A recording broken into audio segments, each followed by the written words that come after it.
Hey, what's up you guys? So a few videos ago I told you all to mention any questions that you had below, and I said that I would make a video addressing those questions. So this is that video, and I'm going to be looking at a Word document so I can read the questions right from there. So question 1 is from D. Garland 4444.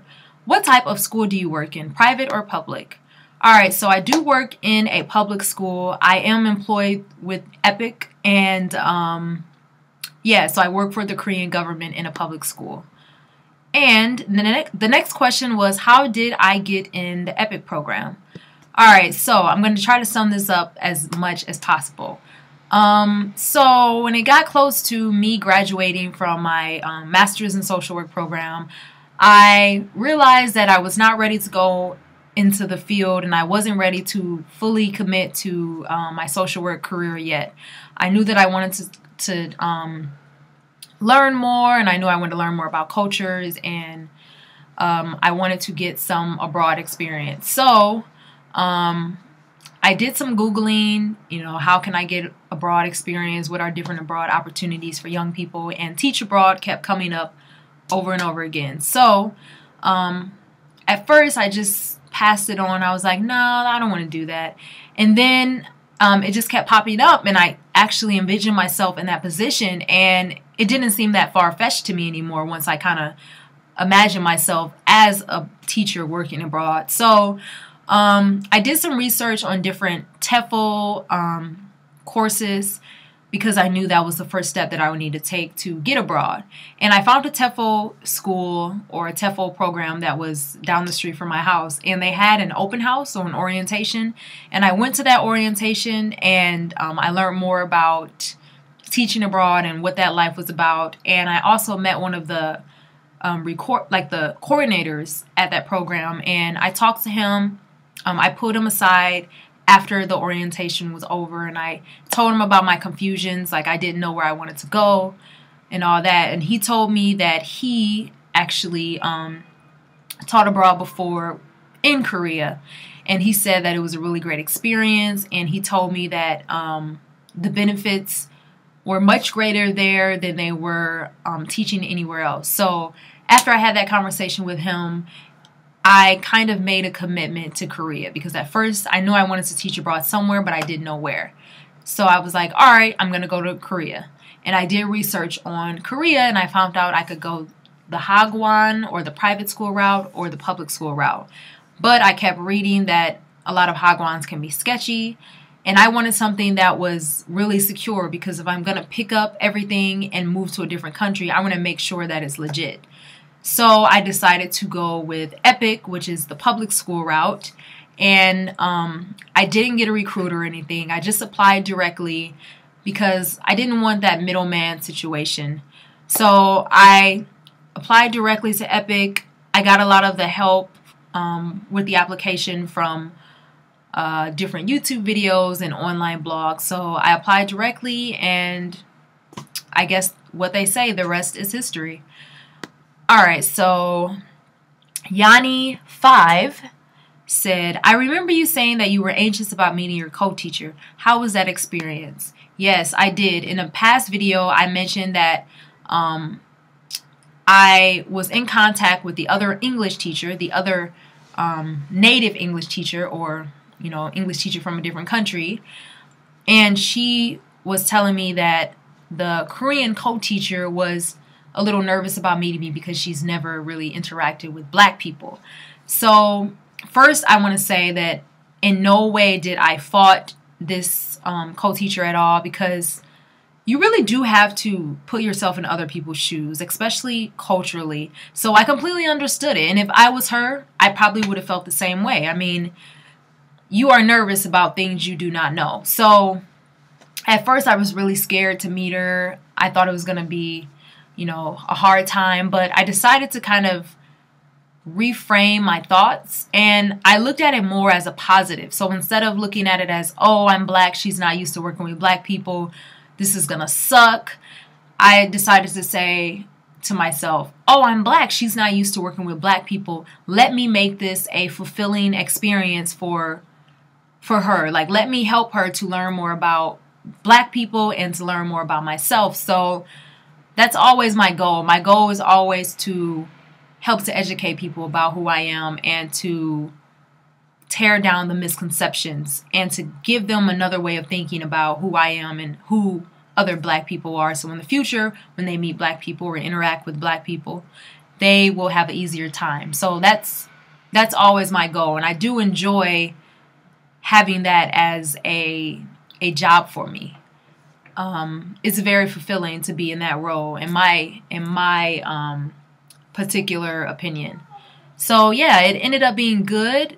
And any situations that we do have, or any misunderstandings that we do have, it's not because of me being Black. It's just because we have a different culture and we have a different background, and we have different personalities. So no matter where you go or where you work, you're going to have some misunderstandings or some situations that aren't the best. But, you know, that's just because everyone is different. It's not because she's racist or prejudiced against Black people or anything like that.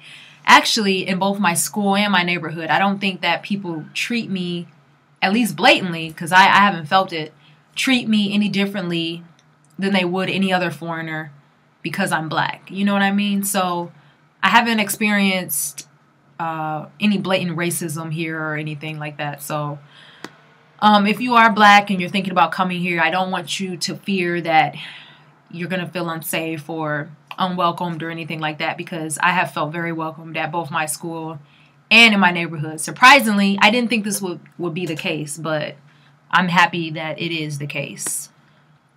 All right, and Tamika Uploaded said, your hair is amazing. Thank you. How are you maintaining your hair there? Can you use Korean products or did you bring some from home?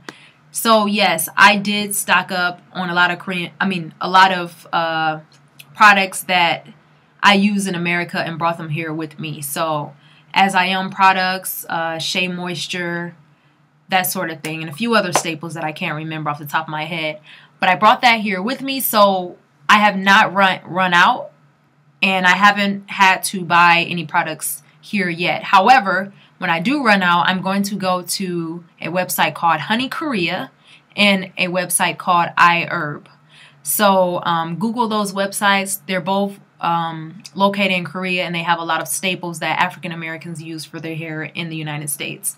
And no, I'm not going to try Korean products on my hair. Some people think that it's okay to use European products or Asian products on their hair, but I'm a firm believer that my hair type is completely different from that of Asians or European descent, so there's going to need to be something else that I put on my hair. I can't put the same thing on my hair and expect it to do the same as it would on their hair. The whole structure of my hair is different. The whole chemical makeup of, you know, the products that I need to use and what they use is different. I have better results when I use products that are geared towards African American hair. So I will be using that, and I won't be venturing off and trying any of their products while I'm here. But if anyone does, let me know how it works, but I won't be doing that.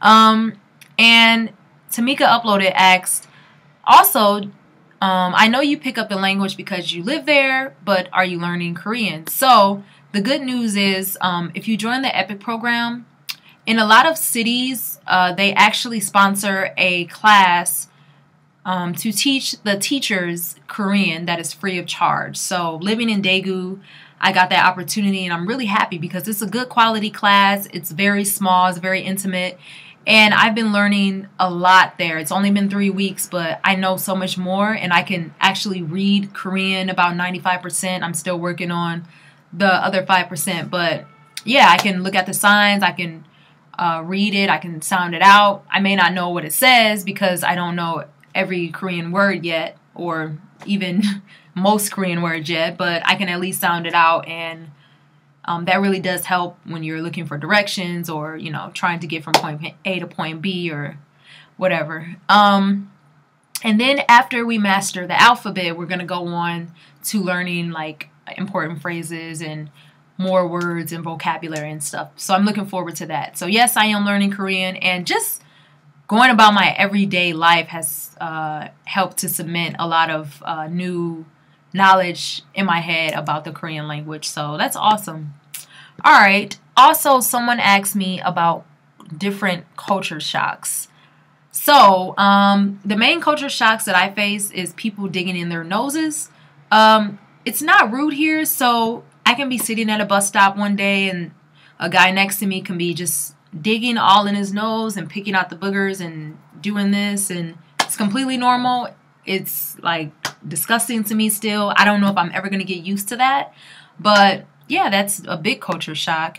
And something else, a lot of spitting happens here. Like, spitting is also not known to be rude, so people spit on the sidewalk, they spit in the train, they spit in the subway. It's just a lot of spitting, and it, once again, I don't think I'm going to get used to it, but all right. And something else is the bowing. That is a big culture shock. I'm still getting used to the act of bowing to people when I'm saying hello to them, and I'm still getting used to my students bowing to me because it's just so weird. It's like they're worshiping me or putting me on a pedestal, and I'm not used to that living in the United States.